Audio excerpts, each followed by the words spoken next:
क्षेत्र में करते हो जब प्रकृति उसका स्वरूप है तो वो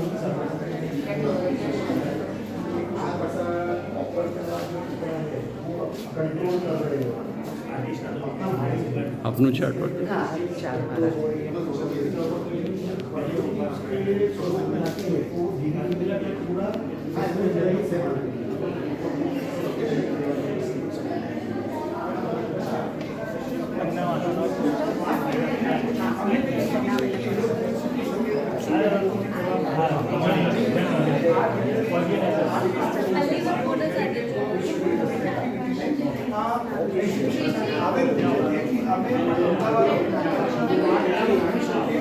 તો સધન ગુજરાત ચેમ્બર ઓફ કોમર્સમાં હવે આર્ટને ઇન્ડસ્ટ્રી તરીકે એસ્ટાબ્લિશ કરવા માટે આર્ટ કમિટી બનાવવામાં આવી છે, જેમાં આર્ટિસ્ટને પ્રમોટ કરવા માટે, આર્ટને પ્રમોટ કરવા માટે અને આર્ટને કમર્શિયલાઇઝ કરવા માટે જુદી જુદી ઇવેન્ટ, જુદા જુદા શો, જુદી જુદી સમિટ કરવાની કંઈક અમે લોકોએ શરૂઆત કરી છે. તો SGCCI દ્વારા સુરતમાં ઘણી બધી એક્ટિવિટીઝ થઈ છે. સંસ્કૃતિ નામનો પ્રોગ્રામ થયો છે, લલિતા વિશ્વમાં આર્ટ ગેલેરીમાં ગ્રુપ શોઝ થયા છે.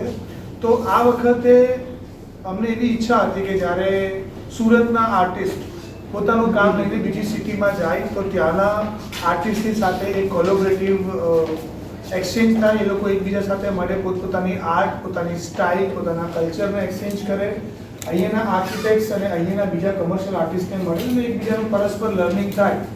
એ હેતુથી 17 આર્ટિસ્ટને લઈને આ ગ્રુપ શો સધન ગુજરાત ચેમ્બર ઓફ કોમર્સ દ્વારા અહીં આયોજિત કરવામાં આવ્યો છે. Satya art gallery with the help of Navjivan trust.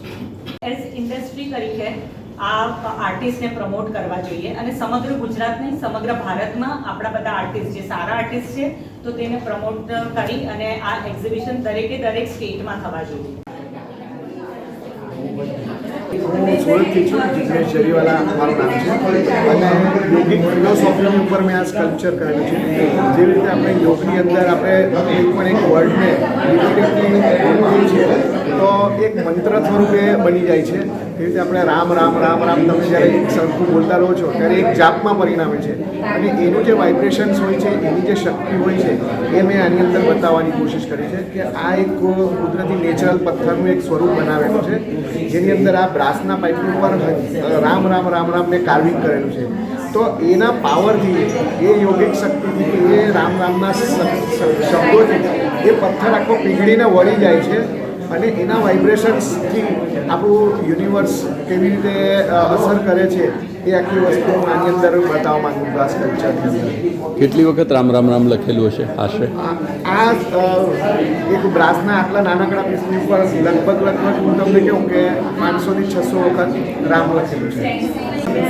SGCCI platform આપ્યું છે અમને એઝ એન આર્ટિસ્ટ. હું પોતે ઇન્ટિરિયર ડિઝાઇનર છું અને મેં આજે 19 થી 22 તારીખ સુધી સત્યા આર્ટ ગેલેરીમાં અમે એક્ઝિબિશન કરી રહ્યા છે વિથ 19 આર્ટિસ્ટ. અને મારું જે આર્ટવર્ક છે તે હંમેશા લાઈફની સ્ટોરીઝથી પ્રેરિત હોય છે. એટલે કે મારા જીવનમાં કોઈ ઇવેન્ટ થઈ હોય તેને લગતું તેના વિશે મારા આર્ટવર્ક્સ હોય છે. અમને અહીંયા વિસ્પર્સ ઓફ ફ્યુચર થીમ આપવામાં આવેલું અને એ થીમ ઉપર હું જે મારા હમણાં ફેસથી ઉભું છું તેની ઉપર આખું આર્ટવર્ક મેં રજૂઆત કરી છે. કઈ રીતે તમને નેચર તમને આપણા સંસ્કૃતનો એક શ્લોક છે તમસોમાં જોઈ ગમે, તો કઈ રીતે તમે નેચર એક ડાર્કનેસમાંથી તમને લાઇટનેસ, તમને પ્રકાશ તરફ, અંધકારમાંથી પ્રકાશ તરફ લઈ જાય છે, તેની અમે પેઇન્ટિંગ બનાવી છે. આપનું પસંદગીનું કયું છે આર્ટવર્ક? કયું ચોઇસનું છે મેઇન? મારું આર્ટવર્ક, મારું પર્સનલ ફેવરેટ જે હું હંમેશા પ્રેક્ટિસ કરતી હોઉં છું એ મોડર્ન અને કન્ટેમ્પરરી મિક્સ કરીને એના કોલાજ, શેપ્સના કમ્પોઝિશન ને ઓવરલેપિંગ અને ટેસલેશન એવી અલગ અલગ ટેકનિક્સ યુઝ કરીને અને સો મુખ્ય અમારી પાસે સબમિશન મેં ઓપન કર્યું ત્યારે દરેક આર્ટિસ્ટ પોતાનું સબમિશન કરી શકે એના માટે ઓપન કર્યું હતું અને એમાંથી ટોટલ 17 આર્ટિસ્ટને અમે સિલેક્ટ કરીને આ એક્ઝિબિશનનો હિસ્સો બનાવ્યો છે.